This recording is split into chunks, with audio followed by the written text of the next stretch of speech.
دنیا میں عذاب آتا ہے مسلمانوں پر. مسلمان ہو کر تم اگر اسلام پر عمل نہیں کرتے، دعویٰ تمہارا اسلام کا ہو اور عمل تمہارا کافرانہ ہو، نام لو تم محمد کا صلی اللہ علیہ وسلم اور اتباع کرو تم محمد کے دشمنوں کا، دعویٰ کرو اللہ اور اس کے رسول کی وفاداری کا اور تمہاری دوستیاں ہوں اللہ اور اس کے رسول کے دشمنوں سے. تم کہو اللہ اور اس کے رسول کے احکام کو ہم مانتے ہیں اور سودی کاروبار کر کے اللہ اور اس کے رسول کے خلاف اعلان جنگ کیے رکھو. اصل عذاب دنیا میں مسلمانوں پر آتا ہے کہ تم نام لیتے ہو ہمارا اور عمل تمہارے خلاف ہے. لما تقولون ما لا تفعلون کبر مقتا عند اللہ ان تقولوا ما لا تفعلون. کیوں کہتے ہو جو کرتے نہیں ہو؟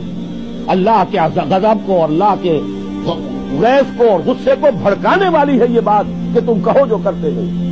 یہ ہے اصل سبب. اصل مجرم ہم ہیں، ہم دوہرے مجرم ہیں.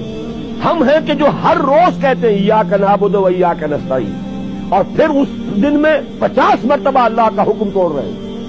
پوری زندگی ہماری گزر رہی ہے. 5 وقتہ نمازی زیادہ بڑا مجرم ہے اس وقت، اس لیے کہ وہ 23-24 مرتبہ 25 مرتبہ 27 مرتبہ دہراتا ہے ایاک نعبد و ایاک نستعین اور پھر باہر نکل کر جو کام کرتا ہے وہ اس کے خلاف. یہ ہے اصل میں سبب. اور یہ جان لیجئے جو عذاب ہم پر آ رہا ہے اللہ کا وہ اس وجہ سے آ رہا ہے.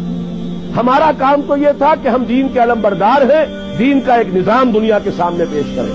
تب تک وہ ماڈل مسلمان قائم نہیں کریں گے، یہی عذاب کے کوڑے برستے رہیں گے. سخت سے سخت تر عذاب آئے گا.